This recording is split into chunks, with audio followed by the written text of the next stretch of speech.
O programa está oficialmente aberto. Hoje, dia 4 de julho de 2026. Você está no canal Cuesta Verde, jornalismo de verdade. Você gostaria de ter um bar? Sim, de ser o dono de um boteco? Ou para você que já é do ramo, apenas mudar de endereço? Talvez adquirir mais um estabelecimento gastronômico para o seu império? Bem, o Naldo's Bar está à venda. Sim, o meu amigo Naldo quer se aposentar e, por isso, está vendendo o seu bar. Bar que fica em um ponto privilegiado, na divisa entre Santos e São Vicente, junto aos tambores. Com detalhe, por se tratar de um estabelecimento tradicional, você estará adquirindo mais do que um bar, estará adquirindo uma história. Logo, entre em contato com o Cuesta que eu faço o meio de campo entre você e o Naldo, ou vá diretamente lá, sendo que o contato do Cuesta e o endereço do Naldo's Bar estão na descrição. Sim, vamos lá, porque hoje é sábado e é 4 de julho, sim, dia da independência dos Estados Unidos da América. Então vamos lá comemorar esta data tão importante com uma geladinha. Dito isso, livro de oração em mãos. Quem não tiver, mãos em posição de prece, muito respeito, que respeito é bom e a divindade gosta. Página 70, oração ao Senhor. Ó Senhor, é o cantare, fonte de todas as luzes, de todas as forças, de todas as sabedorias, de todos os amores. Dai-nos a luz, dai-nos a força, dai-nos a sabedoria, dai-nos o amor. Ó Senhor, nosso Pai, protegei a terra, planeta, do amor, protegei-nos de todos os males, dai-nos o futuro. Ó Senhor, muito obrigado por nos dar a luz, agradecemos de coração.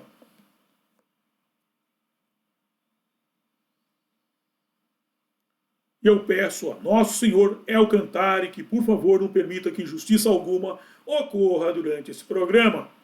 Muito obrigado. É isso aí. Regressamos ao estudo desse livro aqui.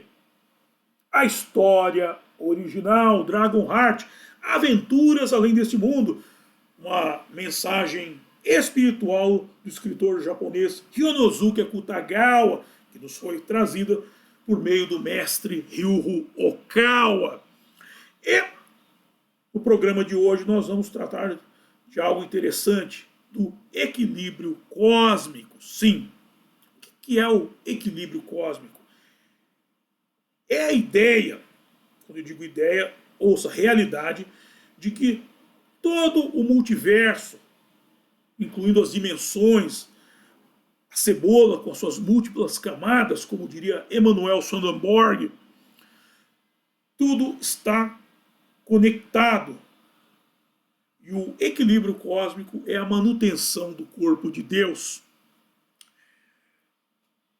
E por isso a busca desse equilíbrio tem que ser uma obsessão de todas as entidades, de todos os seres deste plano temporal, como do plano atemporal, deve ser uma obsessão, porque é o equilíbrio do corpo de Deus. Eu vou citar um exemplo aqui um pouco triste, mas quando eu vejo uma pessoa tentando justificar um aborto, por pior que tenha sido a causa dessa gravidez, é algo terrível o aborto. Mas quando eu vejo isso, eu imagino um acidente, por exemplo, um acidente de trânsito. Quando ocorre um acidente, o que você tenta fazer? Você busca uma reparação. E não ir no caminho oposto. A prática do aborto é ir ao caminho oposto. É piorar a tragédia. Piorar a tragédia. Vamos usar como exemplo uma figura. A teia de uma aranha. Aquela estrutura complexa e perfeita que é a teia de uma aranha. Quando rompe um fio, o que a aranha faz? Ela vai lá e restaura aquele fio. Porque se ela deixá-lo rompido, a estrutura vai se tornar frágil.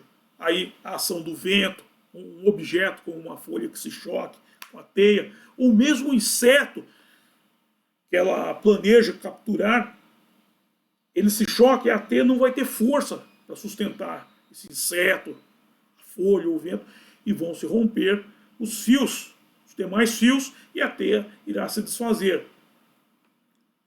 É isso que ocorre quando se piora a tragédia. Mas vamos ao texto de hoje, nós vamos usar muita figura de linguagem, que vocês vão entender por quê.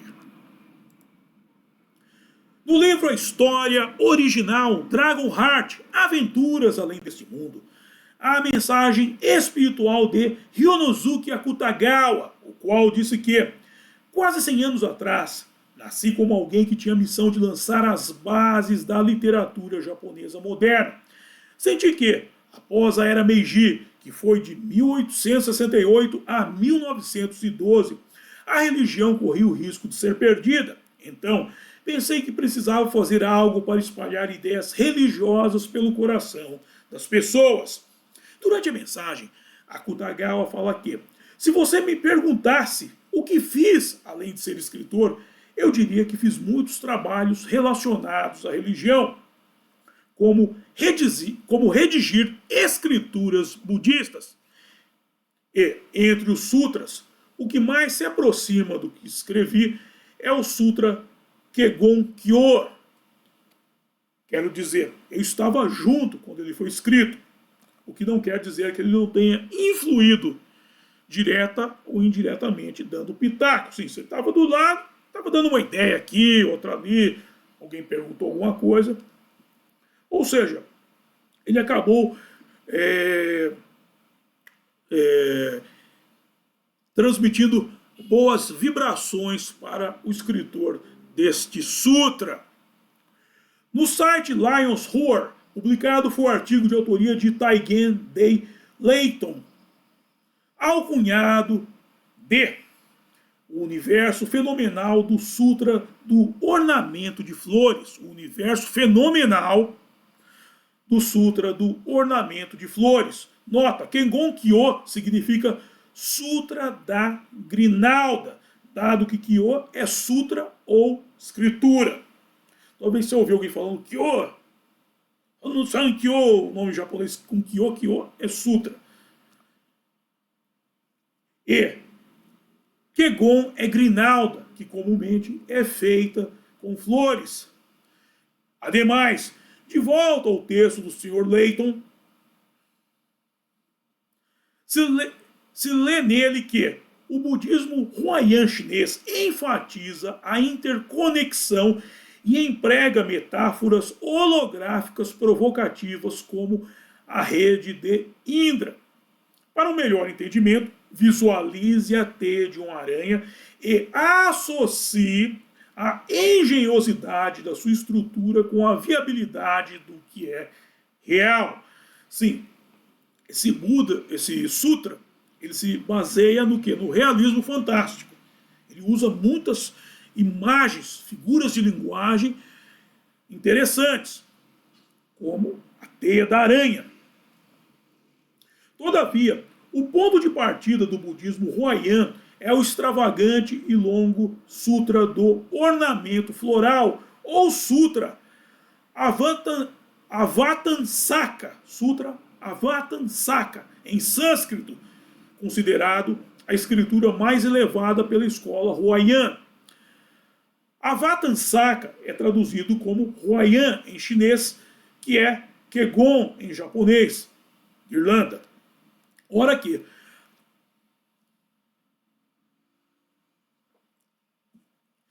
que a escola chinesa Huayan apresenta especulações filosóficas intrincadas e didáticas, ilustradas com metáforas fascinantes inspiradas no Sutra.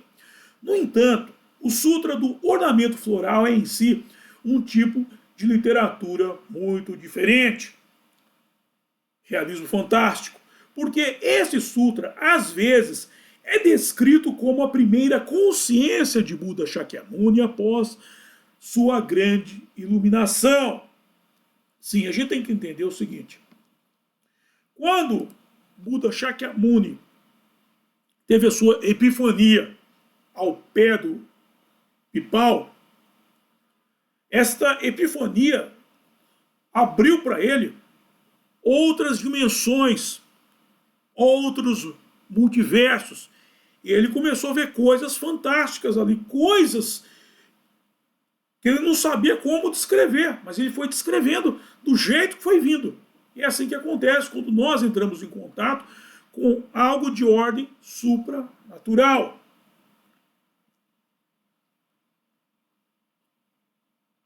Por exemplo, só para citar um exemplo, a figura do disco voador. A gente aqui no Brasil chama disco voador. O nome original dele é Flying Saucer. É pires voador. Pires voador.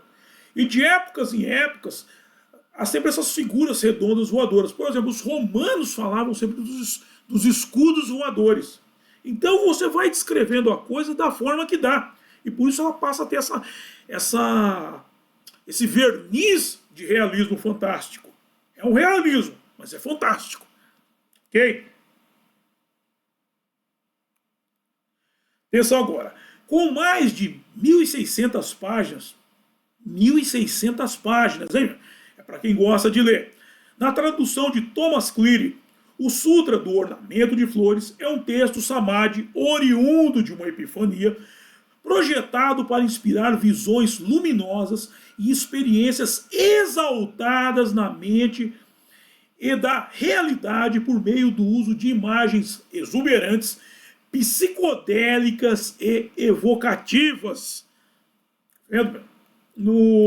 Teve um programa da série do Boteco do Mamá que eu citei isso, que só fazendo um paralelo aí, eu estava falando do uso da bebida. Por que as bebidas estão sempre relacionadas com a questão religiosa?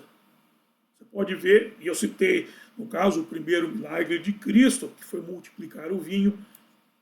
Por que a bebida está sempre associada? Tem aquela prática que nós temos aqui da ayahuasca, do Santo Daime. Ou seja, por que a bebida está sempre associada com religião? Há sempre esse paralelo. No Egito se utilizava o zitum, cerveja. A cerveja fazia parte das cerimônias fúnebres. Por que a bebida? Porque a bebida ela afeta o sistema nervoso central. Ela mexe com o sistema nervoso central e com o sistema nervoso central é o que coordena as nossas ações.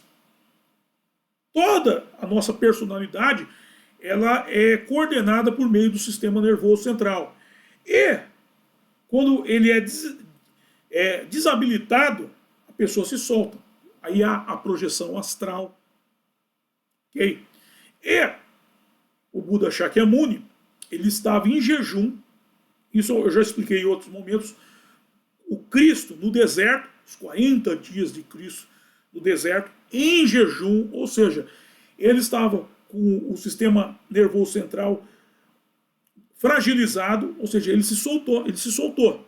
Tanto o Cristo como o Buda. Há sempre, se você olhar essas figuras de cunho religioso, elas passam por esses períodos de ausência de alimento, em que elas se soltam. E aí, por exemplo, o Buda teve a epifania dele, onde ele teve acesso, e o Cristo, por exemplo, foi atacado pelo demônio.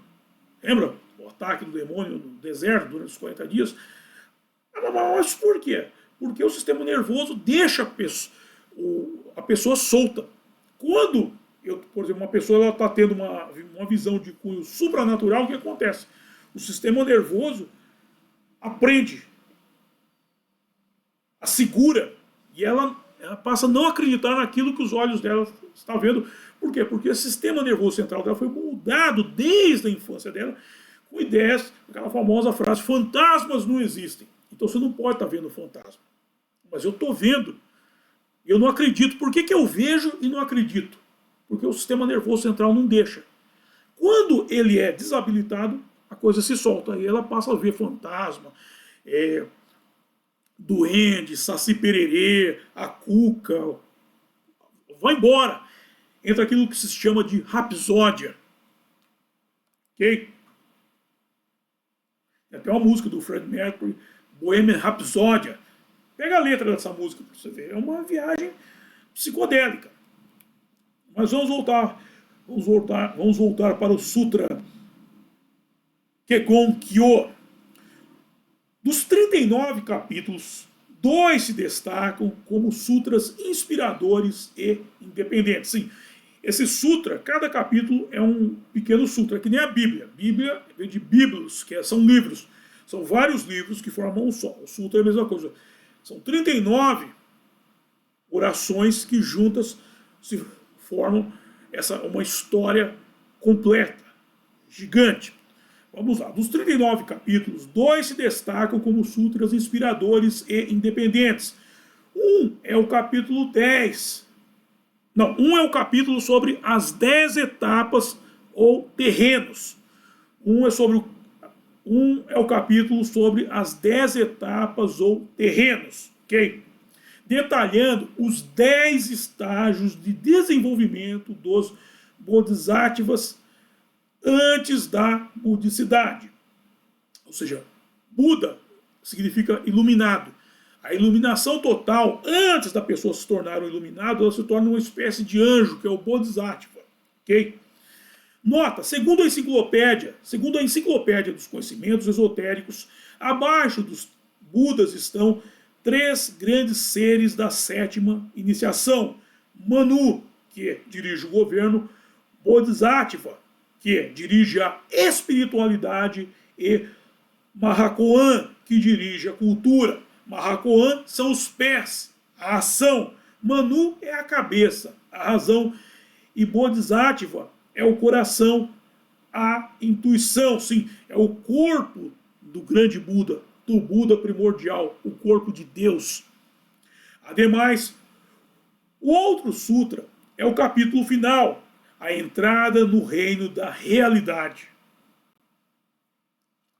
Na Rap Science nós chamamos muito as correntes da nova era aventuraram chamar de plano astral. Lá é chamado de plano real. Segundo Samael Eon, ele diz o seguinte, que neste plano em que nós estamos, o plano temporal, também conhecido como plano material ou da terceira dimensão, que eu chamo de temporal porque ele é regido pelo tempo, a matéria é um subproduto do tempo. Samael diz que nós estamos em sono, porque nós só estamos aqui, nós precisamos ir além. Acessar o plano temporal, aí nós estaremos acordados para o todo, para essa grande estrutura. É a famosa pílula vermelha que Morfeu dá para Neo em Matrix. A pílula vermelha vai abrir os seus olhos para a realidade. Por isso que ele fala. A entrada no reino da realidade. Ok? Que relata a jornada do peregrino rumo a uma sequência de 53 diferentes mestres bodhisattvas. Vamos entender. Aqui é um trajeto que ele está fazendo. Ele vai encontrar com 53 mestres que vão instruí-lo na verdade. A verdade suprema. Que são os conhecimentos do mundo atemporal. Há uma associação aqui com Shambhala. Porque Shambhala é o ponto de estudo. Esses mestres estariam em Shambhala. E lá, o candidato a Buda, o Bodhisattva, ele passaria por todo esse treinamento antes de atingir a iluminação, culminando com sua entrada na inconcebivelmente vasta, culminando com sua entrada na inconcebivelmente vasta torre do Bodhisattva Maitreya, o futuro Buda. Sim, ele está treinando não com iluminados completos, ainda mais com pessoas que estão cada vez mais próximos da iluminação. A última torre que ele atinge é a torre de Maitreya, o Bodhisattva Maitreya, o futuro Buda, para encerrar o treinamento. Só explicando, Ah, mas por que ele vai se iluminar? Não, ele encerra o treinamento. A partir daí, ele vai pôr esse treinamento em prática. Ele vai se iluminar. Aí ele passa a seguir o que? A lenda pessoal dele. Ele se torna uma espécie de Ronin, o samurai sem mestre. Ele já teve os mestres, agora ele vai se tornar um mestre. Ele não pode mais. Ele se cortou o cordão umbilical dele. Até o termo coração umbilical serviria, porque ele é preso aos mestres pelo coração. Intuitivamente ele se prende ao mestre. A gente tem que entender que existe também a busca pelos mestres. Por isso que às vezes a pessoa vai numa religião, ela não se acerta lá, ela vai na outra, ela está buscando o mestre perdido dela, que ela teve em outras vidas. E o coração é o que nos liga, não é o cordão umbilical. O coração seria o nosso cordão também. Vou até criar esse termo coração umbilical. Meio estranho, mas funcionaria, que é a nossa ligação intuitiva. Por isso, por exemplo, quando eu cheguei a Rap Science, eu me senti em casa lá. Eu abracei a Rap Science, eu abracei a religião e fui abraçado por ela. E aí a pessoa vai no cristianismo, no islamismo, no Hare Krishna. Ela vai em busca do quê? Do seu mestre perdido. Ok?